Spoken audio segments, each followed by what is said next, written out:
build my gallows and build them high. Makes a long time climbing before I die. I want the chance. Hello everybody, welcome to Longbangers. I'm Matty. And I have a massive man crush on Nick Montgomery. And it is Nick Montgomery, not Neil Montgomery, as I tried to call him several times already.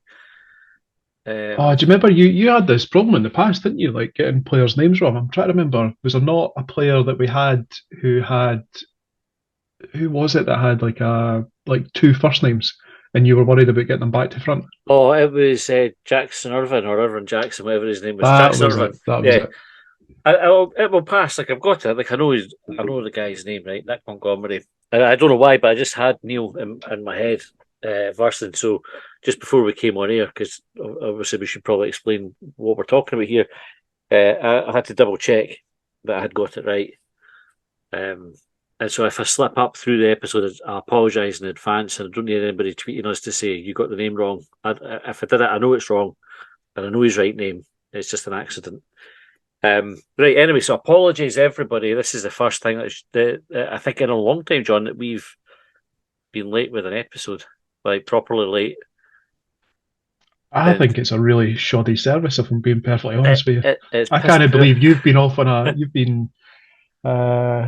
gallivanting down to Liverpool, and where's Colin? He's been in Manchester. Manchester, like, did you fancy a wee trip to the North England, the Perries? Like, did you meet up while you were down there? No, we went independently with our other halves, with respective other halves. Like we never swapped or anything like that. We went down. Colin, I think, went down on Sunday. I went down on Monday, and I think we held off on Sunday in case there was an announcement imminent. I kind of forgot we were all going away, if I'm honest with you. And the days of one man talking into his phone are gone, John, so you didn't need to just kind of hold the fort. So we are a few days late. However, it does mean that we can dedicate the episode to talking about Nick Montgomery's appointment. The dust has settled a little bit. We've had a chance to absorb some of the interviews, some of the written articles. I did, John, a bit of research, would you believe? Would you believe? Well, what would you classify as research? Like, did you read the same articles and watch the same videos I did? So over and above that, like my own proactive research. So there's an Australian-New Zealand Facebook page for Hibs fans. Very good page, very good guys. Did you join it? On it. Joined it ages ago, shared the podcast on it, and they very kindly let me post the podcast on there, as a few Facebook groups do, which we're obviously very grateful for. But just before Nick was appointed, I put a wee post on there just to ask for some insight into what we should expect from Mr. Montgomery. And will you be quoting the people that replied? Yeah, I want to make sure that they get their proper credit.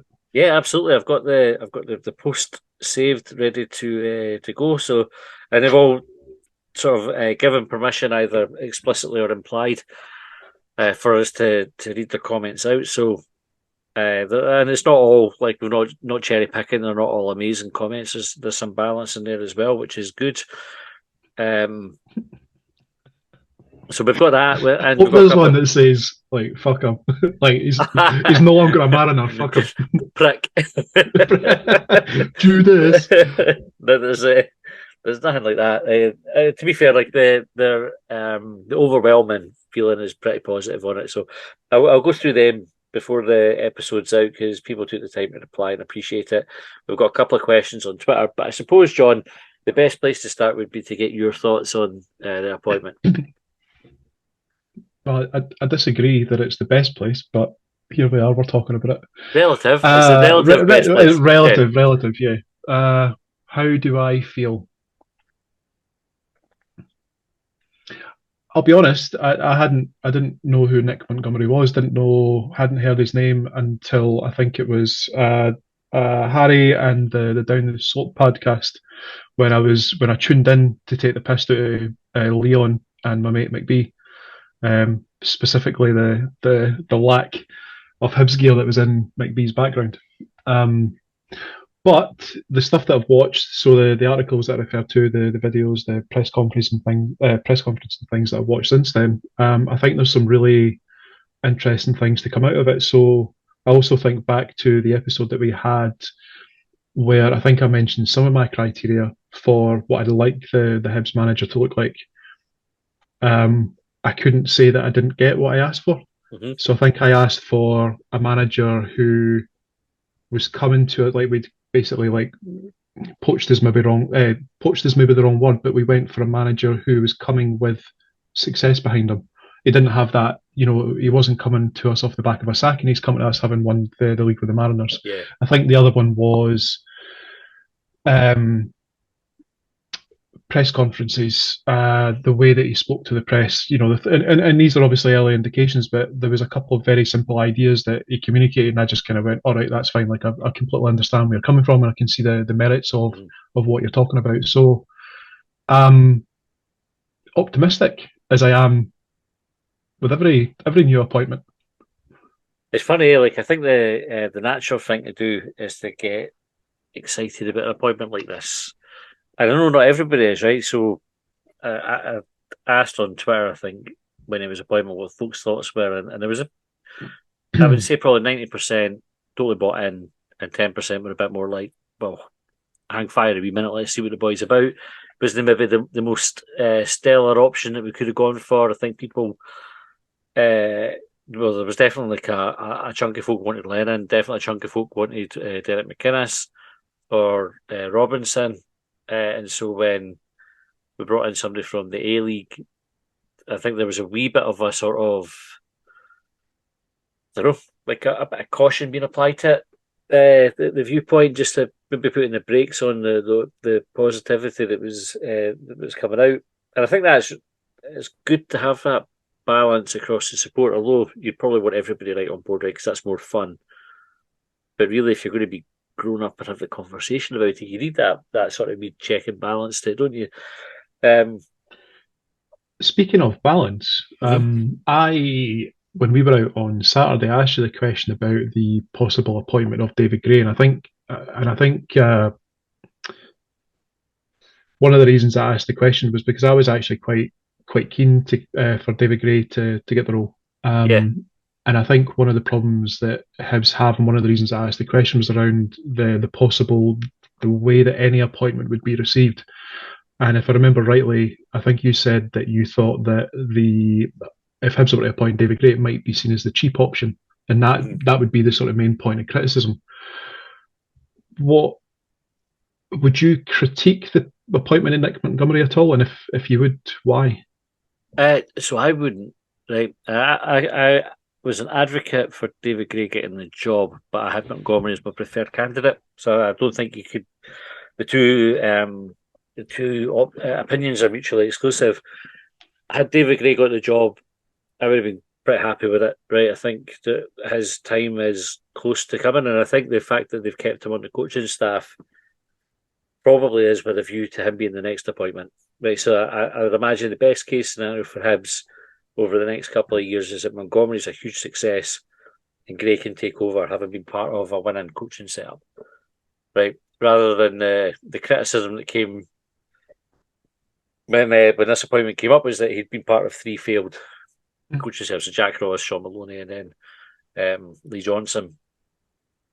So maybe he had that wee bit of shade cast over him. It's interesting that the failures that you describe with Jack Ross, Sean Maloney, and Lee Johnson would be held against him, but no one's saying that he was part of the coaching setup when Hibs finished third and got into Europe and etc. Yeah, but like that's surely to his credit.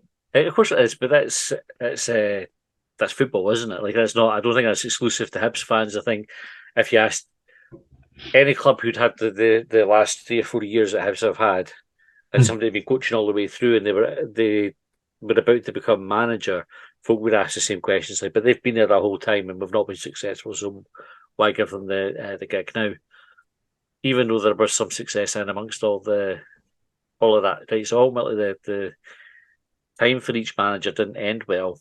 And there was success in between there, but I think that shade loomed over David Gray for this appointment. But I think if we do well over the next few years, it will be primed for him to step into the role, and I don't think anybody would object, or the folk who would object would be few and far between. That's my view on it. In terms of Montgomery, though, I thought he was excellent, like an excellent candidate once he came into the frame and just started looking into him. Like I would quite happily say that I knew nothing about him. I didn't know the guy existed up until a couple of weeks ago. When he was quoted for the job in the paper, and I thought, well, let's go have a look at what he's all about. And somebody shared a couple of videos about him. There was one, oh, I can't remember the name of it. It was something like Behind the Lines or something like this, like the guy interviewing him like one on one, and he came across really well in that. And then there was the A League show thing that was like a documentary on the playoff final that they won. Mm-hmm. And he was very impressive in that. But the thing that struck me most about that was right at the end of it. It's after the Mariners had beaten, is it Melbourne 6-1? Sydney? Melbourne, one of them. Oh yeah, was that where Cummings scored a hat trick? And Aye. Yeah. So they win 6-1, right? And they're the massive underdogs for it. They win 6-1. Cummins comes over to him, gives him a big cuddle at the end, and he says, "Thanks so much. You changed my life." He says it twice to him. "You changed my life, man. You changed my life. Can't thank you enough." And then there was another player who I don't know who they were. Much the same message, came over, gave him a hug. Said, "I can't thank you enough for what you've done for me. You've changed my life." And that was when it struck me. I was like, "This is probably what Hibs have been missing for the last couple of years, right?" So I think Johnson. No, I don't think there's a single player in the team that Johnson had that bond with. From the outside looking in, you never ever saw anybody go over to cuddle Johnson. I don't think.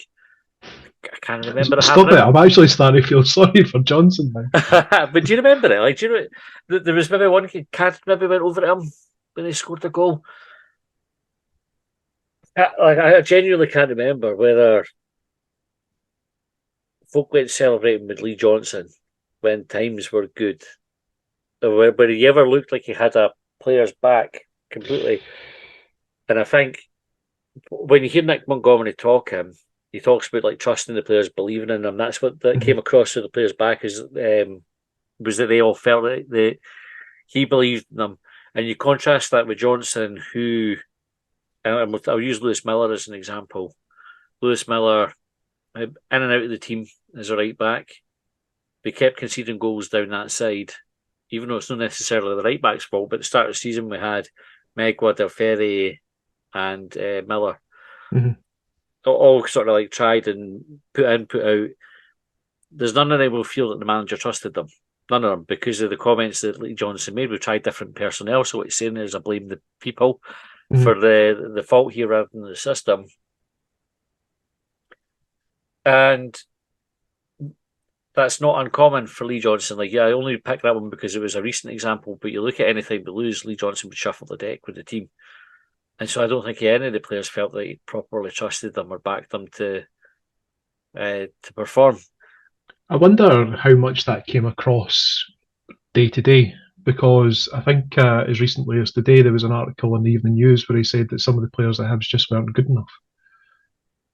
Like, I think you've talked before about the personality of managers being reflected in the team. Mm-hmm. Like that, do you think that Johnson believing that? Well, I guess like you're almost comparing like the complete opposites here, because what we're hearing from Nick Montgomery, one of the things that he said in his, I don't know if it was the press conference at East Mains or if it was with Sky afterwards, but he talked about players like, he was saying it's basically like everyone's got a clean slate, like no one's been judged on what happened before. And I think he talks about like honesty, qualities that he likes in players, first and foremost, that they're good people. But then I wonder what Johnson was like day to day and how, like, because what we're seeing now, the aftermath, like this, he had his open letter and he was talking to House fans and blah blah blah. But actually, when it came down to it, the thing, the fans play an important part in results and atmosphere and all this sort of stuff that spurs a team on. But the players are arguably the most important part because they're the ones that go out and score the goals. But it seems to me that he believed, and what he's saying now is that the players weren't good enough, which is really, really disappointing. I think Lee I think Lee Johnson's quote about the players not being good enough referred to when he came in the door at the start of his tenure, rather than. So I think he said that some of the players were not good enough, and we had a few good windows or something. It was words like that, and I think I've maybe misread that. I think it's so. It could be me that's got it wrong, but that was how I took it. Was that he was talking about when he initially came in, and the job that he had to do was to sort of turn that situation around. I think, regardless, it probably wasn't the best thing to hear, like because you'll know if you're a player that's been moved on. It doesn't, it doesn't feel great, does it? If somebody's saying that you weren't good enough, if it hasn't worked out for you under that particular manager. I don't. I just think.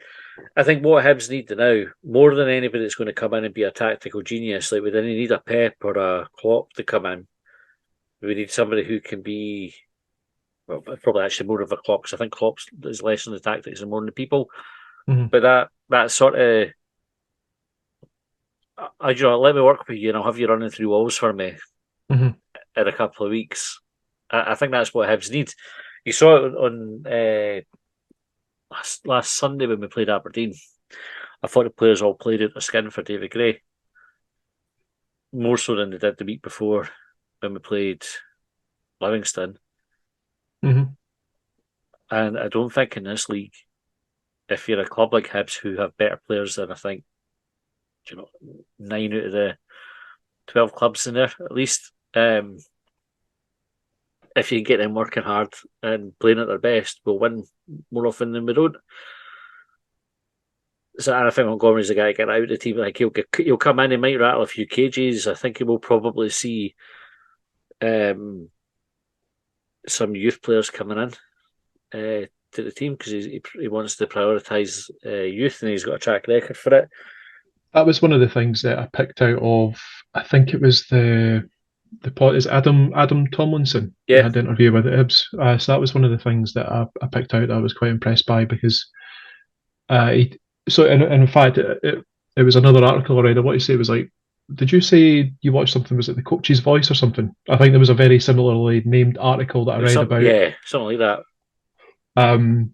And he was talking about his time at Sheffield United, working class roots, all that sort of stuff. And then he referred to, fans go to the games, we want to go along, we want to be entertained, we want a wee bit of a lift for the week or whatever. But with reference to the academy, and I think he's referenced community as well. Clubs at the heart of the community, centre of the community. Bringing players through. So we as Hibs fans, we've looked at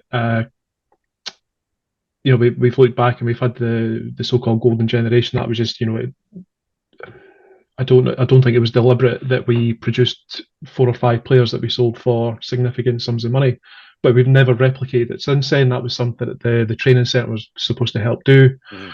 But the way that Montgomery described it was that he wants players coming. He wants fans to be able to see players progressing through the academy, and I think one of the benefits of that is that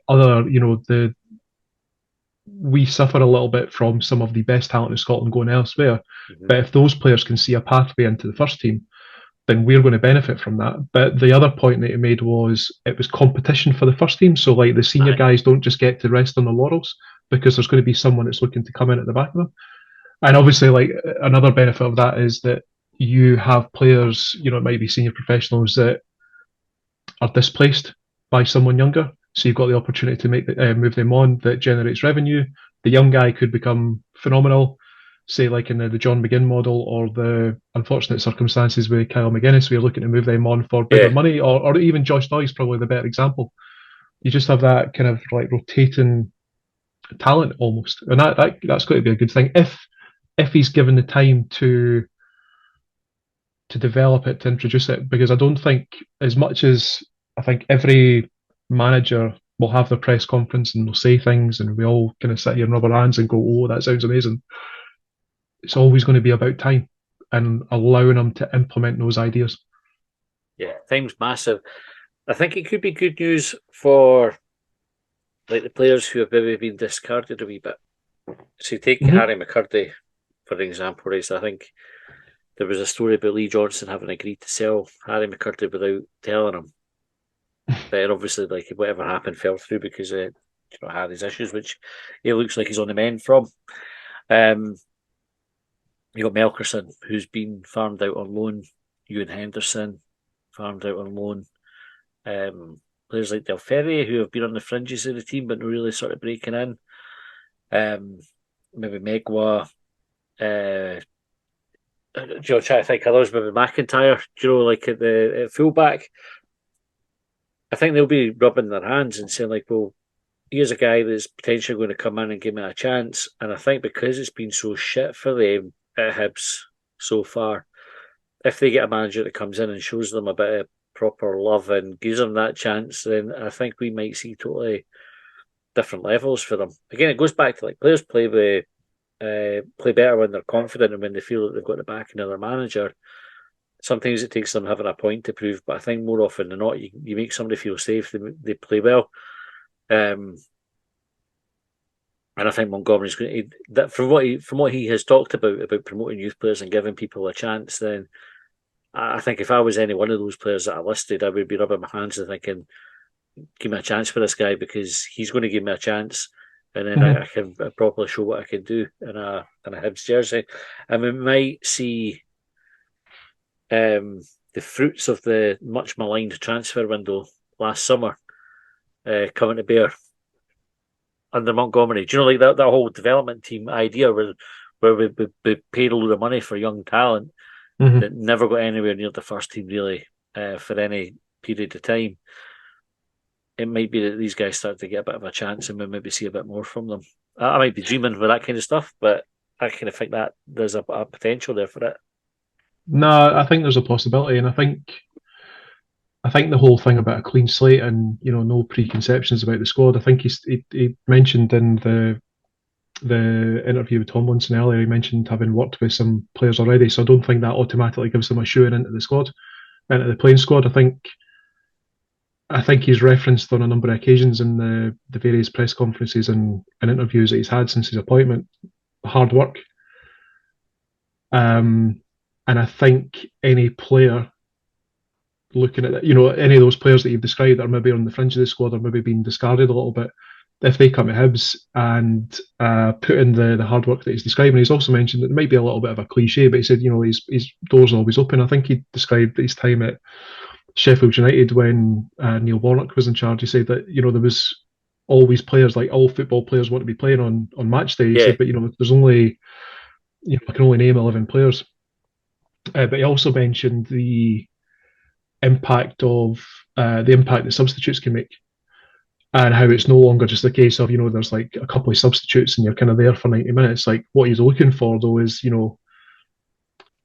all guns blazing for 70 minutes and then starting to ring the changes a little bit to try and bring in fresh players. So I think there's probably not just in terms of players starting trying to get to the starting lineup through hard work alone, but there's also I think going to be opportunities for players to kind of put themselves in the manager's mind. And it sounds really, really simple. And I think hard work sounds really simple, but I think it's going to be something that could catch his eye. Because I think as well, something that comes across in the interview is that he's not going to be slow in telling someone like you're not putting in the expected effort that's required. And I think if he's true to his word in some of the things that he says in his press conferences as well, you would expect if someone's not pulling their weight that you are quickly going to see a change, and they're going to be told. And then again, that's that opportunity I'm talking about for or that you were talking about, like the discarded player or the player that's in the fringes that's looking for an opportunity. Well, now's your opportunity. Get in there and show me what you've got and do it. Yeah, right. We'll go on to some of the comments then for the Australian and New Zealand Hibs supporters Facebook page. Right, Matt Wilkins said what he's done with the Mariners since he took over is incredible. They were the laughing stock for a while, and in 2 seasons he made them champions, and beating the Premier 6-1 was insane. Don Emery said, guys done very well at the Mariners, however I don't believe that will transfer over to Hibs. One thing for Ange to do what he did with Celtic, with Celtic's budget, but a lot harder to do at Hibs with our budget. Gary Cooper said, Happy for my comments to be read out, Matty. You speaking of shite on it. Can't argue, Gary. He says it might be a bit risky due to inexperience, but so is everyone going to be at Hibs level. Has worked miracles at Mariners on the lowest budget in a league. Loses his best players every year, but still able to rebuild by playing youngsters from the local area and bringing in other young players from other A-League clubs. Also had contacts to get some class players in from overseas on a pittance who want to rebuild their careers, and Cummings being the most obvious example. There's not much expectation from the Mariners fan base and no relegation from A-League, so in some ways it's a free hit. However, what they done last year in beating Melbourne City in the grand final year was tremendous. Melbourne City are the richest club in Australia, even with the limitations of the salary cap. Mariners destroyed them on the big occasion. I would like to have seen how he performed at a higher pressure gig in A-League. Sydney or Melbourne have both underachieved recently, and he would have been first cab off the rank to replace one of their managers, who are both a bad run away from getting emptied. However, if he did well there, he would probably be noticed by more richer clubs than us. He's no Postecoglou yet. He won't have anything like the budget he has, obviously, but would be very pleased if we get him. He doesn't talk too much shite to the media either. Fairly blunt and direct with his broad Yorkshire accent, so no danger of David Brent comparison. McInnes or Robinson might be safer options, but I don't think they will unite the support. Montgomery should bring about more patience as long as early results aren't disastrous. Lou McGregor said Ted Lasso and Coach Beard rolled into one, and he might need a bit more Nathan Shelley, TBD.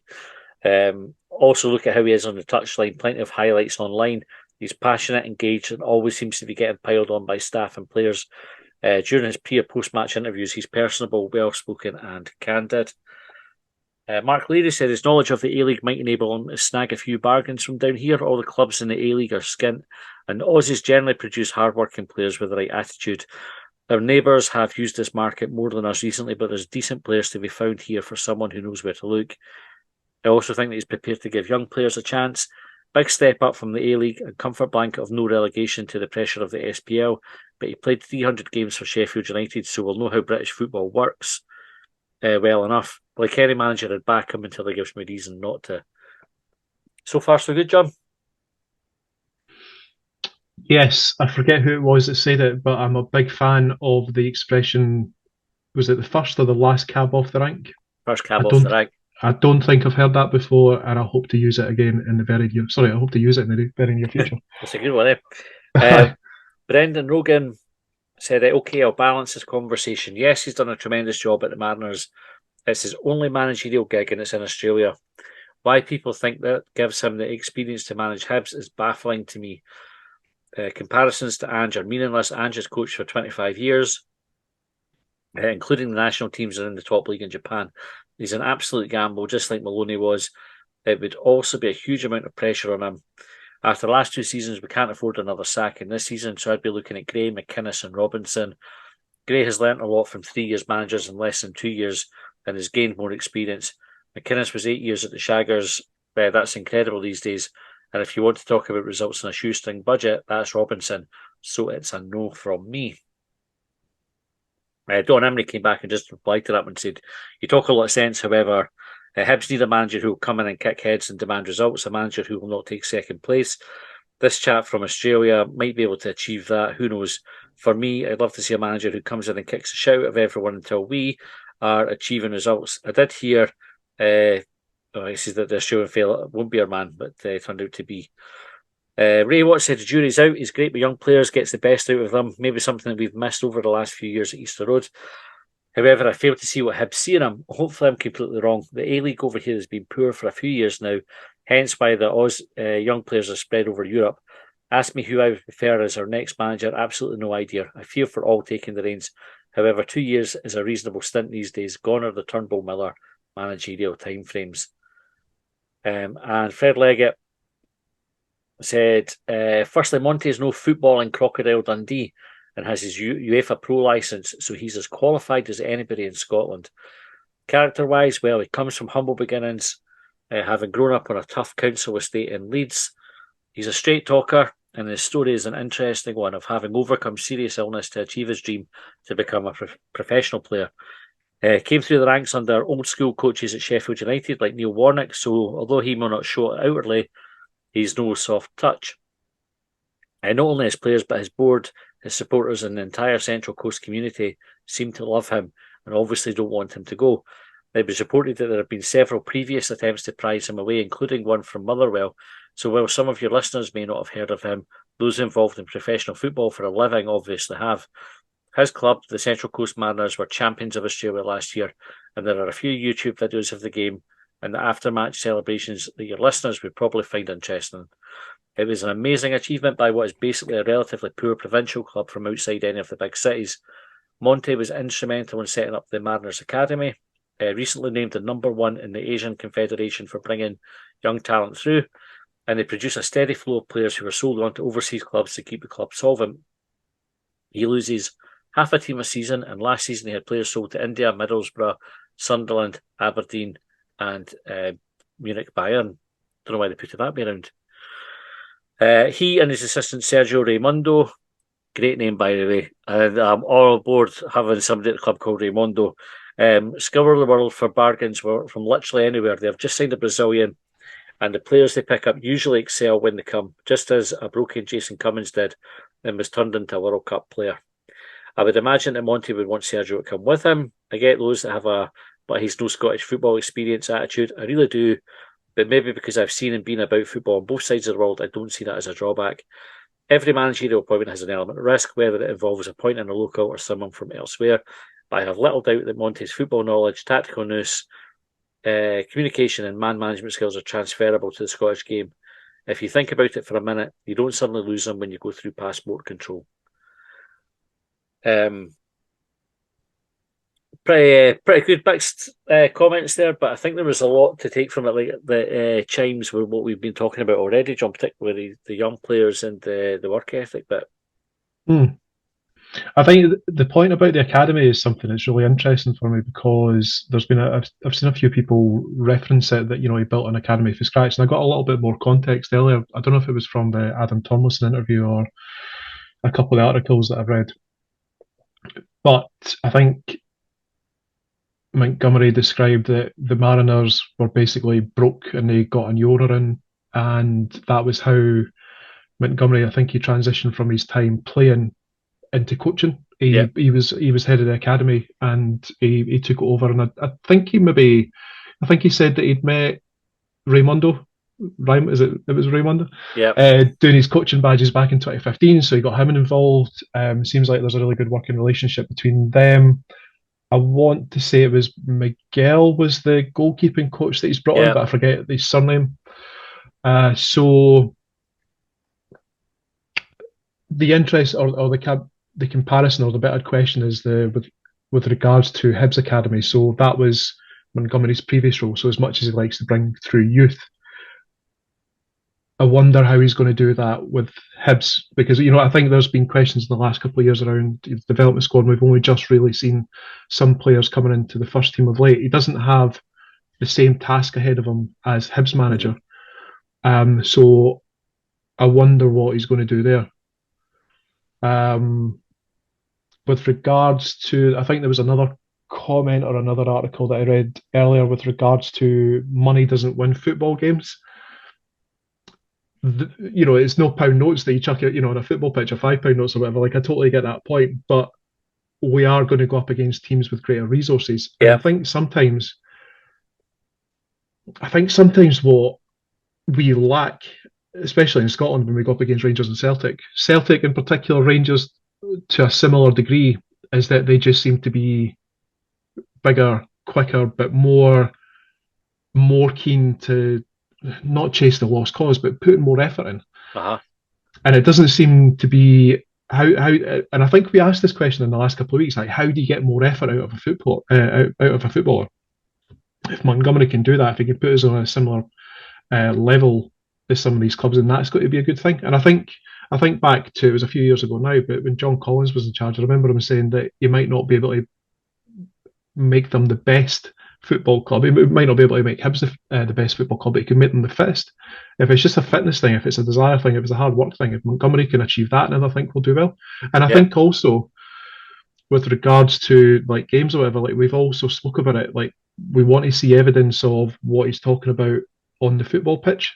So I think I don't think I think there's an element of Hibs fans needing to buy into his vision and the things that he's talking about, but also, and to that degree, I don't think it's as important what happens in the first couple of games if we can see evidence of the things that he's talking about. Yeah. Because if it just turns, I don't think it will. The optimist in me thinks that we will get to see some sort of evidence of it within the first couple of games. I don't know whether we're going to win. I don't know whether we're going to lose, but I think we'll get to see some differences. I don't think it's going to be another Lee Johnson appointment, a Sean Maloney appointment, or whatever. I think we're going to see something. Yeah, I think the fact that we got the performance we did for David Gray against Villa and against Aberdeen, where the traits that improved us in those games were about the work rate, in my view, but being organised and being resolute and putting the effort in. I think Montgomery's onto he's got a good starting point. The players have done that for Gray. So when we go to Kelly on Saturday, it's like a continuation of that, and all he really needs to do is pick a team and hope they put the same work rate in. I think if they do, we'll win because I think we're a better team than Kelly are. I think that's important, and I think it's important that actually, despite the poor start to the season, we don't, on paper, on the face of it, we don't have a poor squad. Nah, not at all. Right, we'll get a couple of comments from Twitter. There's only two. I was a bit slow in getting our request out, and for some reason, Twitter only showed it to 300 or 400 people. Twitter's a dick sometimes. Yeah, we've got however many thousand followers, and you put a tweet out, and it's like, fuck it, we're just not going to show folk that one. Fuck you, Twitter. Like the boys, the boys down the slope did one about triggering other fan bases, and I think they were about 2 million views. Oof. Yourself, boys. Do you think that Elon Musk has got something against you? He'll turn off Starlink and then Longbangers is next on the agenda? I just think he likes trolling other football teams. That's my team. Right, Jeff Ashton said, first impressions are positive and quietly hopeful. We're entertained and bond with his team. Interested to see who his front two are if he goes 4-4-2.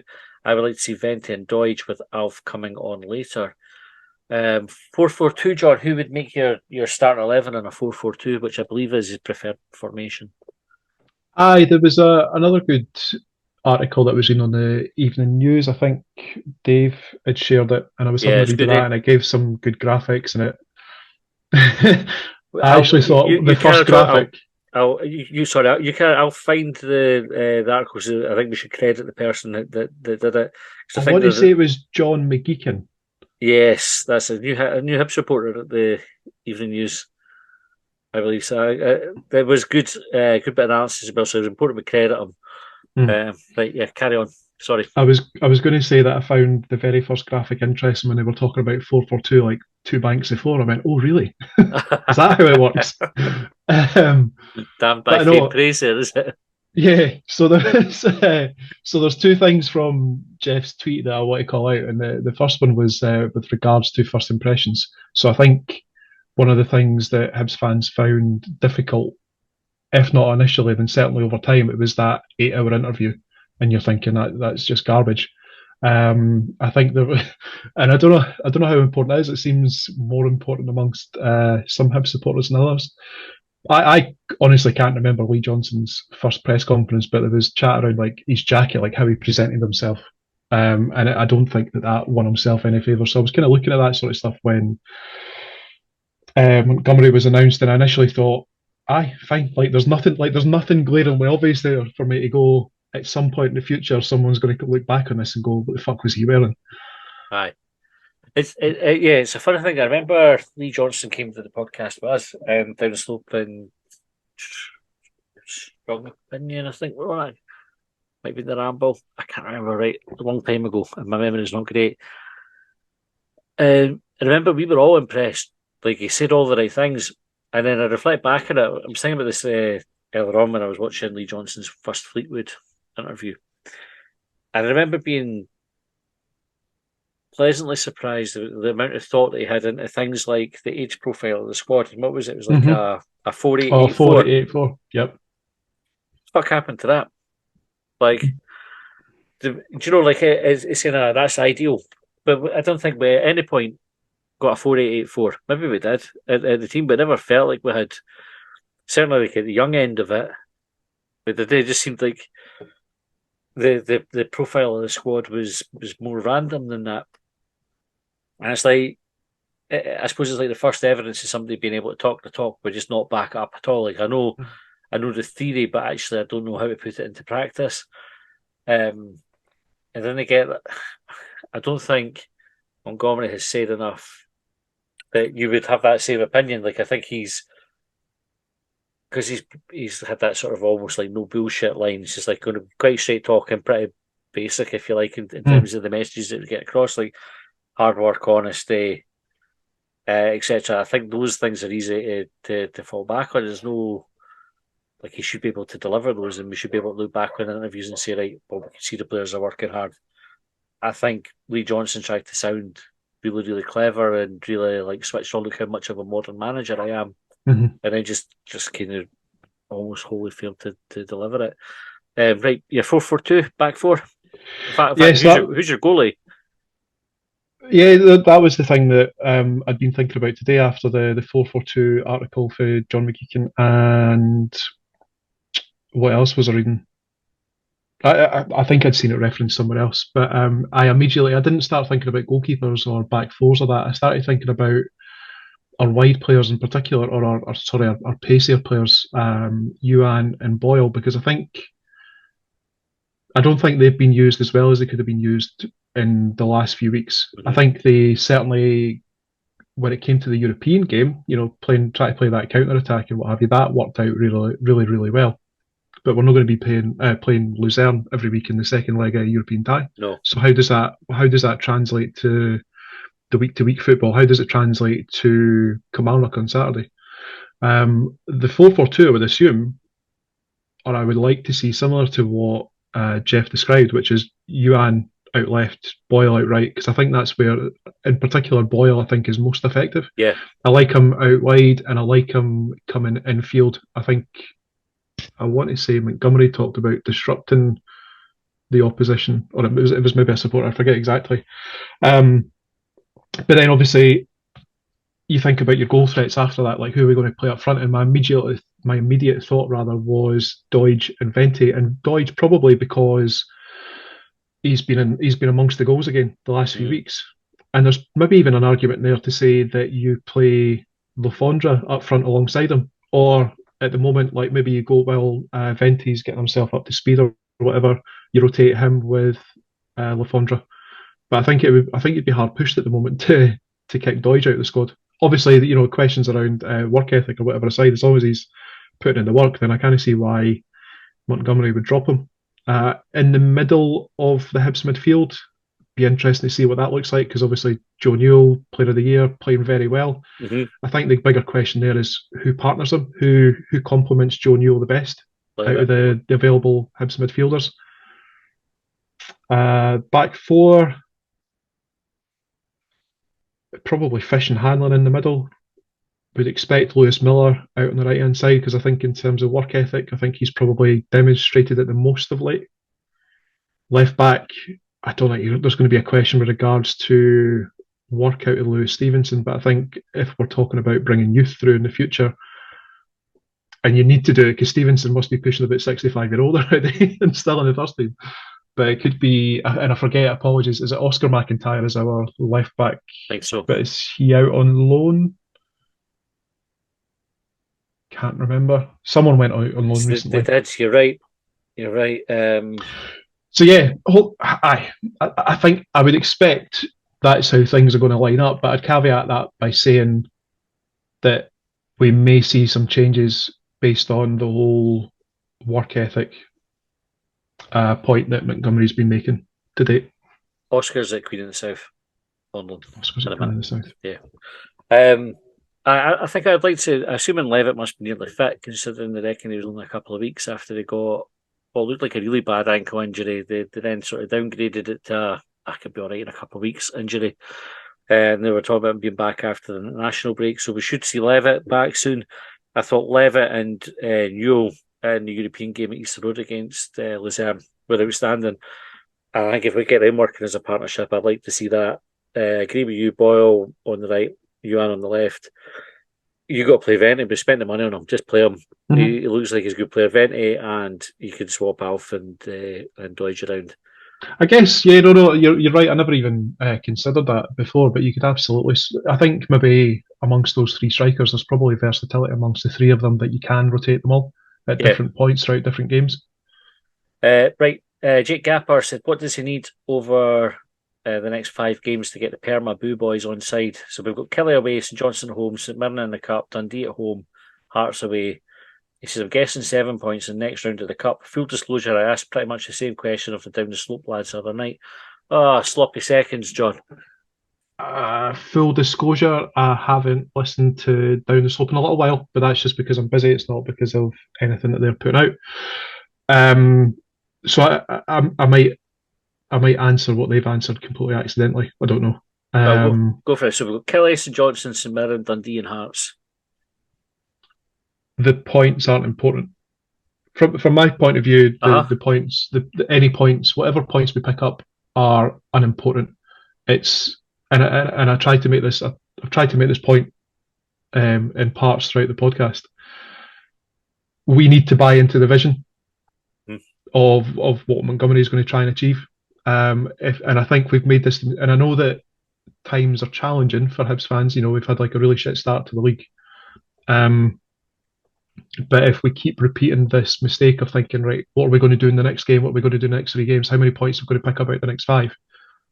We are potentially setting ourselves up for disappointment and finding ourselves in a situation where in five games' time, if we don't get the points that we expect, we're starting to question the appointment of yet another manager. Yeah, we set these arbitrary. I mean, we talked about it before, like these arbitrary targets. But is it too far to suggest that maybe what we need, like, say we lose the next 5 games and the Boo Boys don't come back, is that the worst thing? If we then start winning games, if we get to realise a vision and a plan and hard work and changes at the football club, because one of the big qualities that he's bringing to Hibs is the way that he changed the football club that he was in charge of previously, from the academy through to the first team and what they achieved. There was a lot of hard work that he put in. I don't think that didn't happen straight away. There was 2 years of work there. There was a number of years that he spent when he was playing with them as well.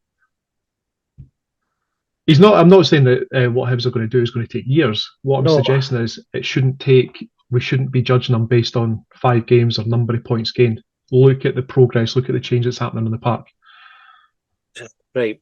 So I think I agree with the theory, John. Right. And in principle, I would say like, progress is number one. But in that, I think to get on to a winner, and so what you've got just now is Hibs in this position where it's been a bit shit for a bit, but for a couple of highs, quite a lot of lows, and we get a new guy in. There's this sort of wee bit of optimism and hope, because that's what new managers, you get that new manager bounce. It's not just the players that are affected by that. If he starts well and everybody sort of buys into that, I think you get a couple of games. So maybe like the Kelly and St Johnstone. Kelly's away from home, so that helps because so many folks see it. If it's a bad result, it's quickly forgotten. An away game tends to be more quickly forgotten than a home game. St Johnstone at home will be like his first test, really, where he's been with the team a couple of weeks. He's got the home crowd. Everybody gets to see what's on display there. He'll be looking for a good result. But being you, and he can probably get away with not winning it. Right? Probably not great to lose it, but so long as we can see the improvement, folk will probably accept that if he doesn't win it. St Mirren in the Cup, I think he needs to win that one, because, again, to keep that momentum going. And then you've got Dundee and Hearts. Right? By that time, we should be motoring. Dundee, we should be winning. And Hearts away, if you can get any kind of result at Tiny, then that's him. But I don't think that's make or break. The 5 fixtures only make or break for him anyway. But I think if you really wanted to capitalise on to use a cliche, like the feel-good factor, then you need some wins earlier on. But definitely that Hearts game's one that sticks out as being so the Cup game, because we will get to Hampden, and then the Derby. are they the two most important games in that 5-game run for me. Imagine, imagine it goes to Tiny and batters them. Like how invested is everybody going to be in Montgomery? If we're going and we've got a Hampden trip to come to look forward to, a Derby win away from home, first one of the season. Everybody's going to be buzzing like fuck for it, and I think that goes a long way for a manager. I think if he, well, we've seen it with previous managers, like when Lee Johnson got the last minute draw against Hearts. He done it against Rangers. Last minute win against St Johnstone. Last minute equaliser against Rangers. Last minute equaliser against Hearts. That goodwill carried him a long way because then he went on when he had the shit run. Mm-hmm. He survived that because folks all had some good memories. That's not the only reason he survived it, but it helped. So if Montgomery can get some good memories on the board early doors, it will put him in a good position for the rest of his time at Hibs. Yeah, no, I don't disagree with anything that you've said. I think. So you talked there about the new manager bounce, and I think it's almost a little bittersweet, that new manager bounce, because we find ourselves in this situation because we sacked the previous guy and we sacked the previous guy and we sacked the previous guy and sacked the previous guy, and I think we sacked the previous guy as well. Ideally, what you want is exactly what you described towards the start of the podcast, where, and I think Montgomery's talked about ambitions of managing in England, and I'm sure that his decision to uproot his family and move over, I believe, is based that he's looking to not necessarily look to move in the short term, but at some point in the not too distant future, he's looking for that next step. Yeah. So that next manager bounce is exactly what you're describing. Perhaps David Gray stepping into that role and continuing, his coaching at Hibs, and as you say, he comes off the back of a good feeling there.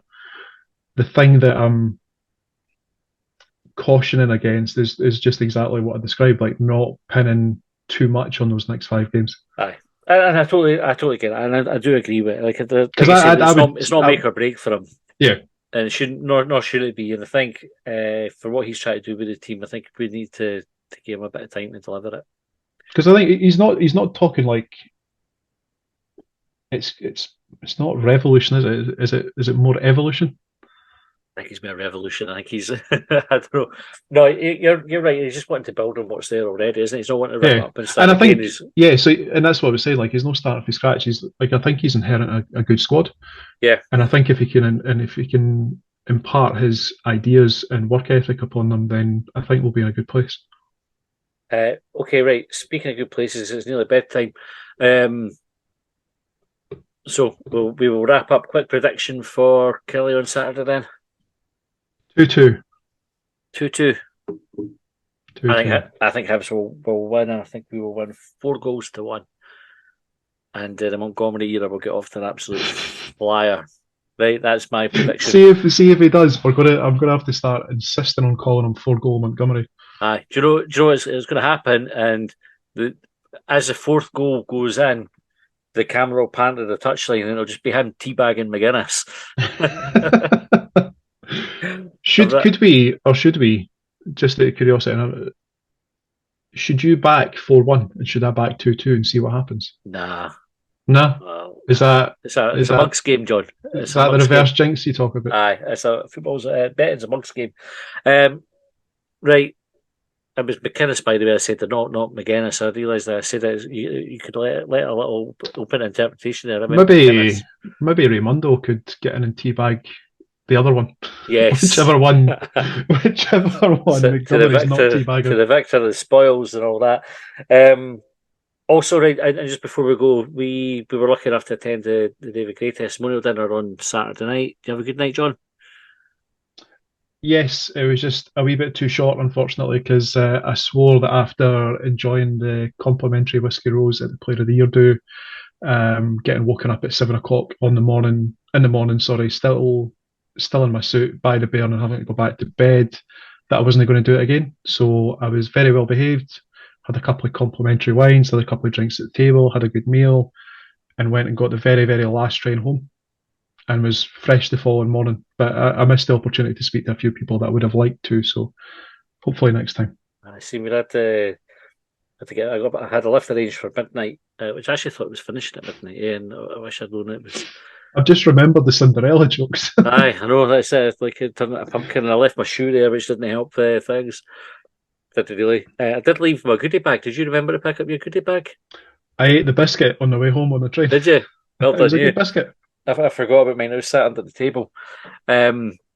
So, thanks very much to the testimonial committee and that for having us there. It was really good, and they're arranging the game against Man United, aren't they? So, if you want to go and see some legends in the game and Man United, then I think the tickets are £10 and they're on sale at the moment. And I wanted to give Barry Wilkins a wee shout out as well, because I think he's just got the stadium tour job as well to add to his stadium announcer gig that he's got at the moment. So well done, Barry. Rapidly becoming Mr. Hibs. Is there anything that he doesn't do at Easter Road apart from pick the team, obviously? I don't know. Well, I think we should get him on the team. Well, I was going to say it couldn't do any worse, but we've got a new guy now. So, but congrats to Barry anyway. It was good to see that. Friend of the podcast, etc. Right, thanks very much for listening, folks. Sorry again, this week's episode was late. We will be back on Sunday for subscribers with the real one. Subscribers will also get extra time. Tomorrow we've got Richard Harkis, who runs a football consultancy business over in Vietnam, joining us to talk about director of football role and what we should expect Brian McDermott to be doing. I'm sure it's going to be fascinating. I'm really looking forward to the chat. So we're recording that tomorrow morning.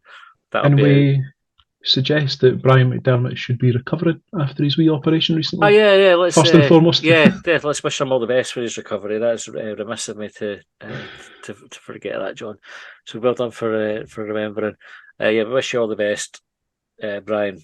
And we'll be talking generically about director of football rules. So looking forward to that. We'll get out as soon as it's recorded, pretty much. Right, thanks for tuning in, folks, and we will see you next time. County line I pledged upon. Well, they trailed me down when I broke free. I drank all the whiskey in Tennessee. I don't